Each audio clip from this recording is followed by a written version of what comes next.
How's punters? Welcome back to the Best Sports Betting Podcast. We don't have too much to look ahead to today, so we're going to be doing a lot of chatting about some of the recent sports betting news, sports news, and then we're going to have a quick look at some of the more kind of exotic things, Aus Open, Afcon, and then a quick look at the NFL. But let's get into it.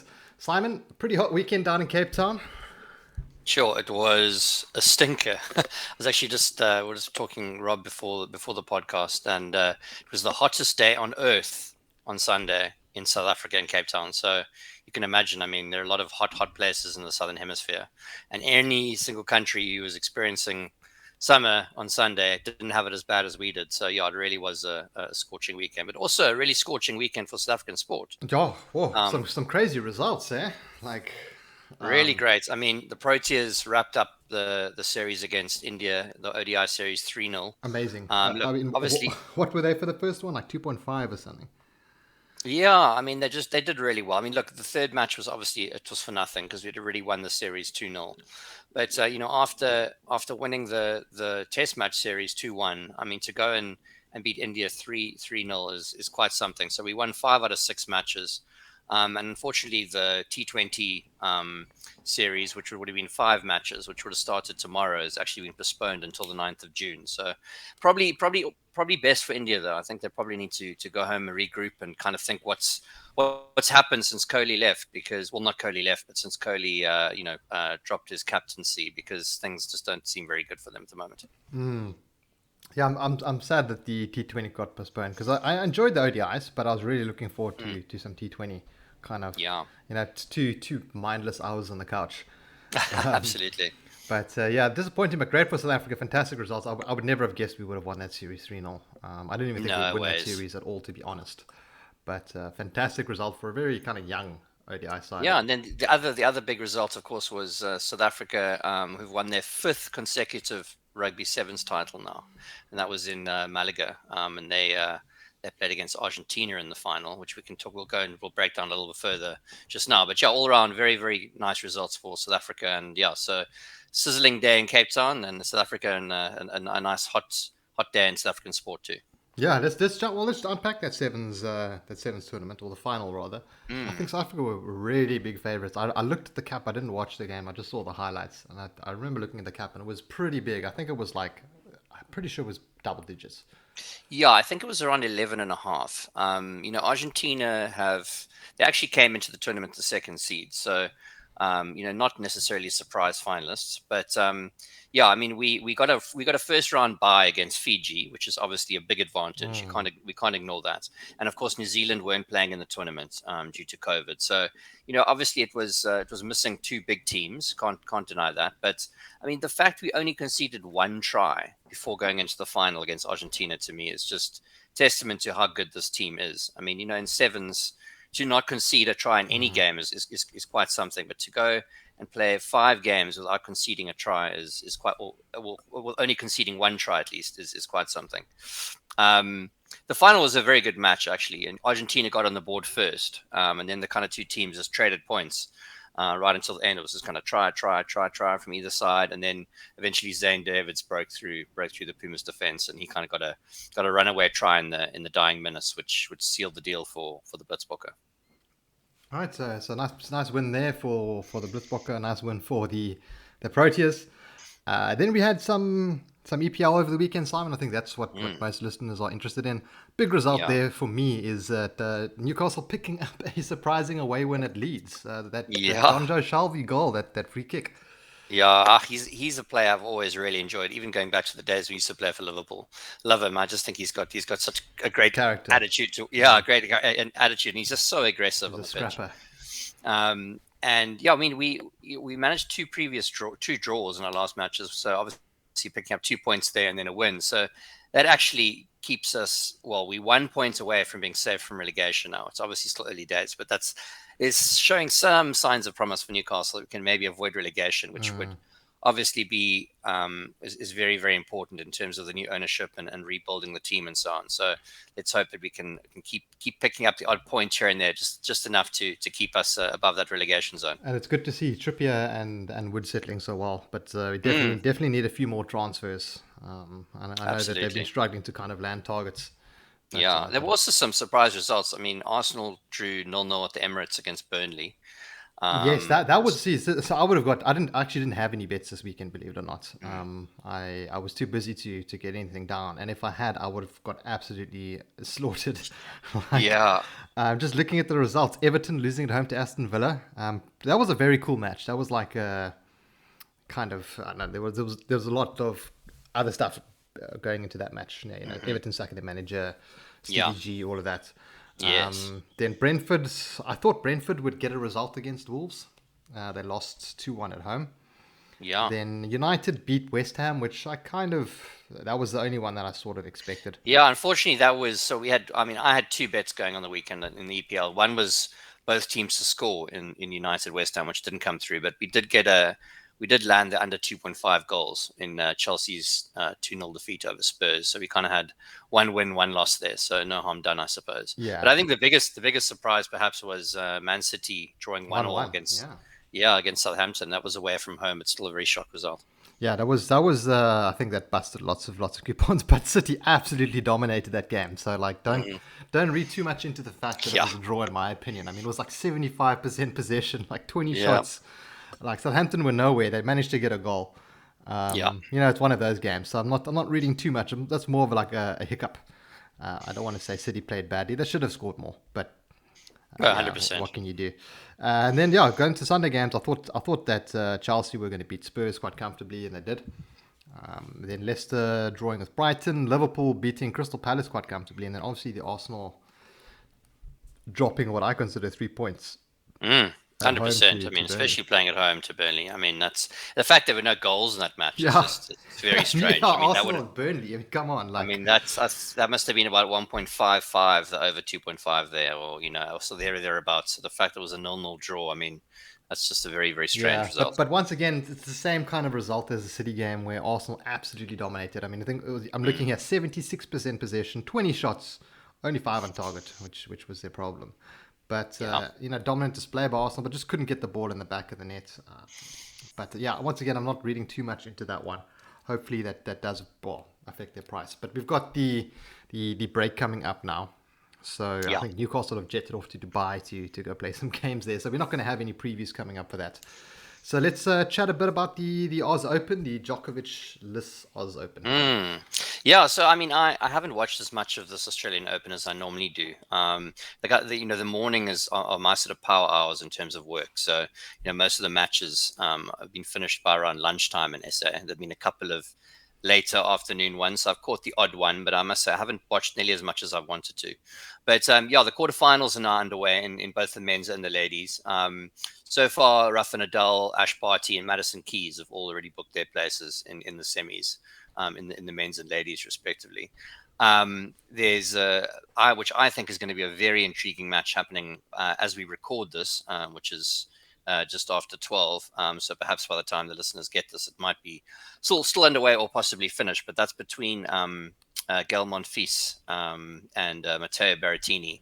And I must say, I really, really fancy Monfils here to get the job done. And he's at odds of 2.45.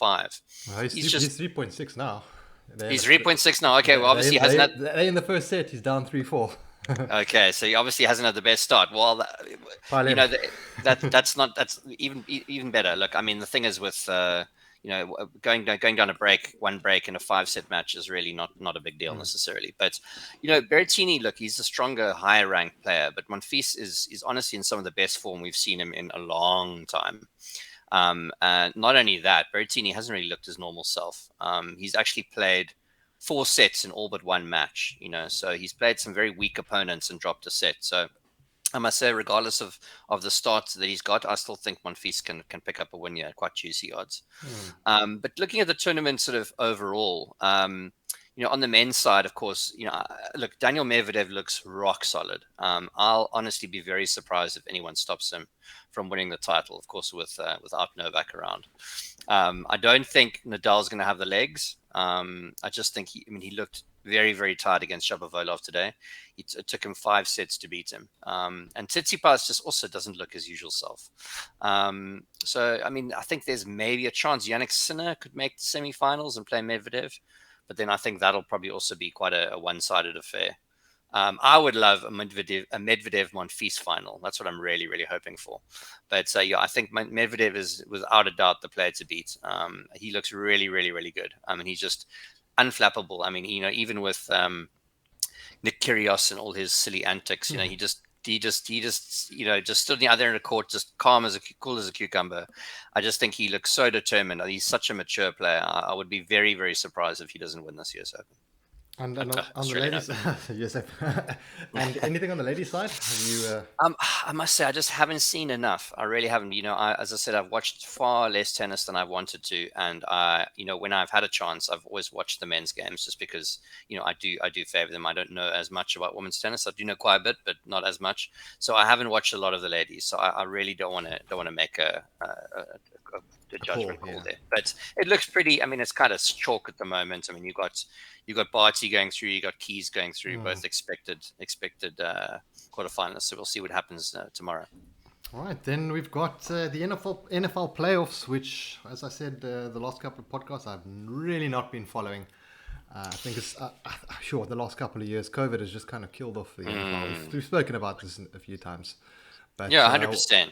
What are your thoughts on the playoffs? We've got the Chiefs taking on the Bengals, and then we've got the Rams taking on the 49ers. Yeah, well, I mean, I'm in the same boat, Rob. I've watched very little. I've watched 2 or 3 games this whole season, and it's a pity. It's just the time differences. It's too much, and even if you can record it, then you need to find It's not the same watching a recorded match, though. It's not, and then you have to make sure all your notifications are turned off, and find 4 hours sometime to try and watch it. It just doesn't work out. Yeah. I find the only way I ever watch, sort of, or if you want to call it recorded sports, is if I'm doing something and I pause the TV for maybe half an hour. And then I watch it when I'm ready, and that's about as far as I'll go in terms of not watching live. But pretty much, there's just so much sport on. If you don't watch it live, I just find it so difficult to get a chance to watch it before you obviously know the result and so on. So, yeah. But anyway, so the Bengals caused a massive upset against the Titans. I mean, they were big underdogs. They booked their place in the semifinals, and the 49ers also upset the Packers. So there were actually 2 quite big upsets in the just before the divisional rounds. So now in the AFC Championship, as you said, we got the Chiefs against the Bengals. The spread on this match is 7 or 7.5 points. It just depends on where you look, and then obviously the odds you get. So you might get, quite a soft 7 or a sharp 7.5. It just depends on where you go. But yeah, as listeners might remember, I got burnt by the Chiefs on the spread in the Super Bowl last year. I wanted to take minus 13.5 and end up losing by like 12 or something. So I was way off, but I really do think they should put away the Bengals. I mean, to be honest, the Bengals don't really have any business getting this far. Look, is all Andy Dalton still at the Bengals? Oh no, look, they've. Well, I was about to say they've got the first round draft pick, Joe Burrow. Okay. So he was the LSU quarterback. He won the NCAA championship for his college, but. Regardless of that, I just think that they don't really have any business getting this far. They've been quite lucky, so I would happily lay that 7.5 points with the Chiefs. But yeah, I probably just jinxed it. And then the NFC, we have the Los Angeles Rams against the San Francisco 49ers. The spread on that game is 3.5 in the favor of the Rams. There, eh? Yeah, so the bookmakers kind of not wanting to, they're giving the hook on both of the underdogs, which means that they fancy the favorites in kind of both these matches. But I must say, this is one where I would fancy a bit of an upset. I think the 49ers outright at odds of 2.55 is a decent look. I think they can get the better of the Rams. They've got the experience. They really started playing better towards the second half of the season, if you look at the results. So I think that the momentum is with them. So yeah, I mean, looking at those 2 games, I would lay the points with the Chiefs and maybe take the Rams plus, the 49ers plus the points, or even on the money line for that one. Okay, pretty decent price there on BetWeb, seeing 2.33. I'm hopefully going to catch these. Otherwise, I'll have to catch the highlights. 10 o'clock on what's that? The Chiefs game's at 10 o'clock. I'm not going to watch the Rams game. That's for sure. That's West Coast times as well. Oh yeah, that's a killer. So I'll probably catch the Chiefs one. But yeah, then Simon. So who do you fancy to go all the way? Rams versus Chiefs in the final, and then who would you? Well, I'm hoping that 49ers and Chiefs on your side. Yeah, look, I'm hoping the Chiefs can go all the way and win the Super Bowl. I mean, they're obviously were 7-point favorites against the Buccaneers last season. The Buccaneers got knocked out, obviously, in just in the run up to this final, the Super Bowl. So I just think the Chiefs need to get their vengeance. So I hope they can get the job done. I've been binging quite a bit of Porn Stars. I don't know if you know the old History Channel show. Where Porn Stars? Porn No, Stars. I have never seen that. It's basically these dudes who run a pawn shop in Las Vegas. It's pretty entertaining, and the guys bring in all these historical items, and they bargain with it, and there's a whole lot of drama as well. But it's pretty interesting for the history, and I saw an episode the other day where a guy had the program for the first Super Bowl. Oh wow! And they explained the whole history about like how the Super Bowl came about. Basically, I think it was something like the AFC and the NFC were two different divisions, or completely different things. Yes, that's right. And the two seasons had two teams both finished top, and they finished on like the same points. So they decided to, instead of like splitting it or whatever, they're just going to do a Super Bowl match. And apparently it was an absolute disaster. Like the weather was terrible, so they had to move it, and then they ended up having like cow dung and like sand and grass, like a real like makeshift kind of pitch. But it was pretty interesting, like just learning about that. That is very interesting. You think about what an event it's turned into with like billions of advertising revenue and so on. It's just become such a prestigious event with obviously the biggest, most well-recognized artists playing at halftime from this kind of like makeshift sort of very basic tournament to what it is today. That's quite something. One heck of a transformation. All right, then, Simon, we've got Afcon, which there's been a couple of upsets. We spoke about them last week. I mean, I don't know how closely you've been following. I honestly have not been following it too closely. I don't know. I've been catching South Africa. Afcon without South Africa is just meh for me. Yeah, no, I agree. I would have loved to see Bafana there. I've been watching. I've watched a couple of live games, but I've watched quite a bit of highlights, and I've been keeping an eye on some of the teams. I mean, we got it's the round of 16 at the moment. We've got a couple of teams that they already booked their place in the quarterfinals. That's Burkina Faso, Tunisia, Gambia, and Cameroon. So they're all now in the final 8. But looking at tonight's games, it's a round of 16 still, so we're just sort of wrapping those up. We got Senegal facing Cape Verde and Morocco playing Malawi. And then tomorrow we've got Ivory Coast, Egypt, and Mali and Equatorial Guinea. And just looking at the betting here, I mean, you're right. There have been a lot of upsets, and I think that if you've backed favorites in this tournament, you're probably at a loss. Ouch. Yeah. But one thing which I think has caught my eye, and that is both teams not to score. And there's no doubt in my mind that that's been a profitable way to bet this tournament so far.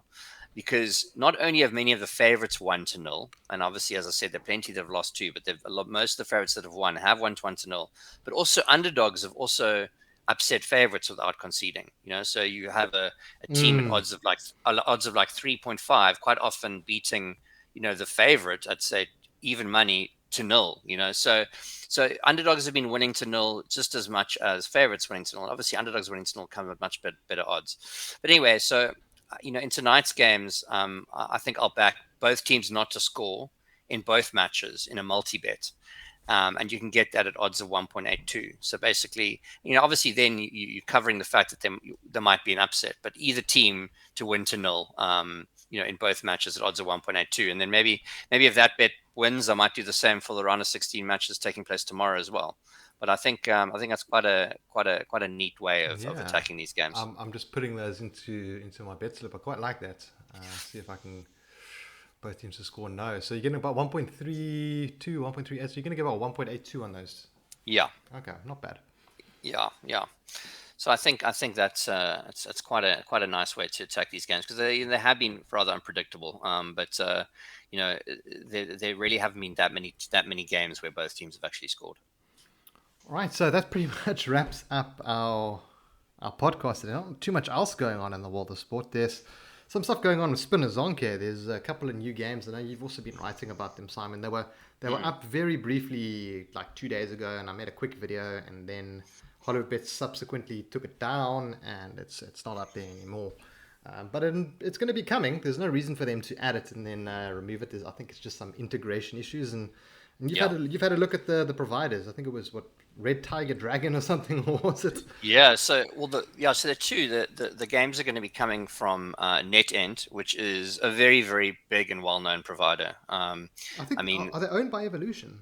For some reason, I'm not 100 I'm not 100% sure of that, but they're very well established. I mean, they've been around for about 20 years, and they what really are one of the most oldest and well recognized casino game, especially slot providers. So they've got some awesome games. And the other provider which Hollywoodbets will be supporting now is Red Tiger Gaming, which also have some very interesting looking titles. So yeah, as you said, there'll be more than 100 new games will be added to the Spina Zonke lobby, which is really exciting for punters. So there's just going to be so many more options, so many more ways to win, so many cool bonus rounds, features, and so on. So keep an eye out for that. I'm sure they'll be coming soon.